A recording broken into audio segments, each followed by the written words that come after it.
Okay. So I just needed to get my thoughts out real quick because I just finished watching episode um 1015 of One Piece,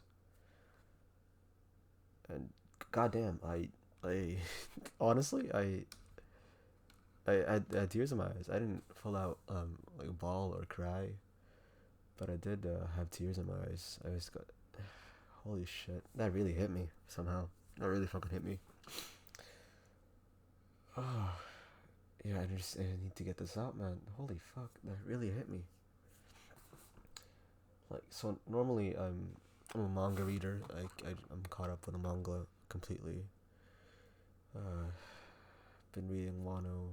I actually just caught up to Wano a few months ago. I took a break from the manga for a while just so I could binge it all in one sitting, and I did that. It was very enjoyable, and I prefer to consume One Piece like that because for years now I stopped watching the anime back in Punk Hazard because no, Ian, I think yeah, like Fishman Island Punk Hazard are on there because the pacing was just so abysmal and slow, and the animation wasn't doing that great either at the time. So I just dropped it. I was like, I'm just not. I'm just gonna read the manga instead.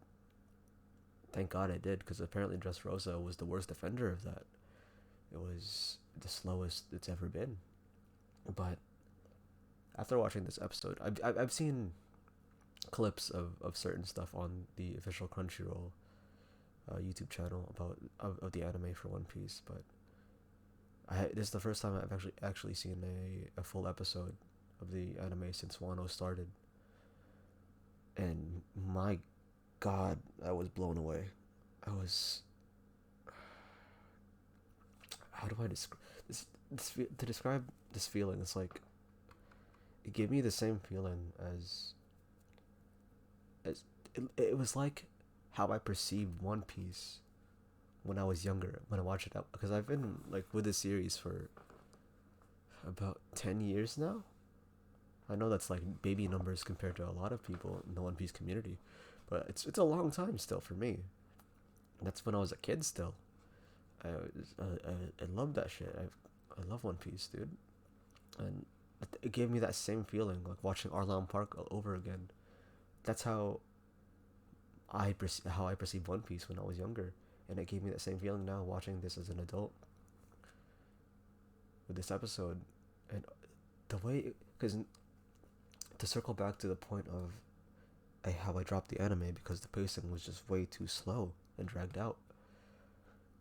I think this episode 1015 it actually served to benefit it like a lot, the slow pacing of the anime, because it really allowed the episode to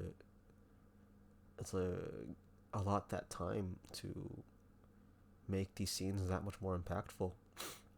Like that first scene with Yamato and Ace, the whole section, the whole episode was directed and shot like a fucking movie. It was gorgeous. Oh my God, the whole part with Yamato and Ace when they were just talking, and the way it slowed down so they added parts where they actually um like depicted and it give it more of a authentic feeling like Yamato and Ace made a genuine friendship because of the time they took to display it. And when Ace revealed Luffy's dream and it cut to the whole other animation style, it was so good. And the direction with that shot with Sabo and Ace, um, uh, like lined up right next to Odin and Whitebeard, and Luffy lined up with Roger. That gave me. That's when I started feeling the tears in my eyes. I was. Oh my God, that was so. Oh, that was so perfect. Oh, and everything about that. Like so, this whole episode covered only one chapter, I believe, and that was chapter 1000. That was chapter 1000. And I could be wrong, but I believe it was just one chapter. And the way they slowed it down was so good. They made that one chapter count so much and hit that much harder. Like when we go later on, when they finally, excuse me, and they finally hit roof piece, we got to the roof. I was like emotional before, right, with the whole Ace and Yamato. Like, I completely forgot about that scene. How could I forget about Yamato like trying to escape? That scene too was beautiful. When she held Ace's burning beaver card in her hand. Oh, I love how Ace is still a recurring character. I guess, yeah, but even though he's long dead, same with Whitebeard. I love how he's still extremely relevant to the story. Oh, it's so good, and he's still such an emotional core to it, and that gave Yamato such that grounded her story and character and so much more, and made us immediately like relate to her and like her. And obviously, I want her to join the crew, right? It's and speaking of Yamato, since this is actually the first One Piece episode I've watched in full, right? Since Wano started. Hayami Saori, right, is the voice actress of Yamato. She's very prolific voice actress. Did many things like Yukino Shita Yukino from Snafu. Done Ikaros from My Heaven's Lost Property. She is the voice of, who else was it? Ayase from Oremo. So on and so forth. She's very prolific. I could not even I knew from the news, right, that I've seen like articles of her voicing Yamato, but I couldn't even tell that was her. Her voice acting, the voice acting in this episode in general was amazing across the board. But Saori Hayami killed it. She was amazing as Yamato. I couldn't even tell it was her at first until I kept listening, and then I heard, oh yeah, that's her timbre, that's her cadence. I can tell that's Saori Hayami. Amazing job, amazing voice actor. Okay, but like I was saying before, I'm gonna move on to the next scene after Yamato's whole rampage. When they finally got to the roof, first of all, Law just teleporting there like a fucking badass, just sitting down onto the rock immediately. Perfect. Love Law. He's one of my favorite characters in One Piece. But then we get to Luffy. Luffy punches the door in, makes it to the roof, right? Everything, this whole episode, beautifully animated, wonderful, movie quality. I was blown away. But when Luffy comes in, right, this like I said, this chapter or this episode was only covering one chapter. It only adapted one chapter.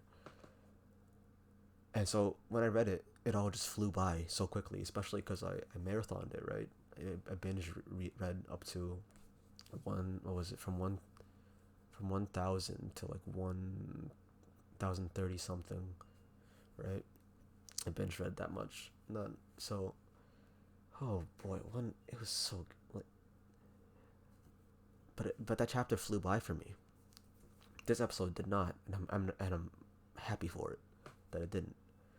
And when Luffy gets to the roof, and then the whole scene happens, Big Mom Kaido there, menacing as hell, but it doesn't feel hopeless because of the way our protagonists or our opposition are positioned in like Law, the worst generation there against the Yonko. It was amazing. But Luffy appears. He walks. He sees something, right? He's like, oh, just walks casually in between Big Mom and Kaido while they're talking shit. Picks up Kinemon. Like, I already knew all this because I read the chapter, but because they slowed it down, I actually like when Kinemon was saying this whole thing about Odin and will you like share our burden basically to Luffy.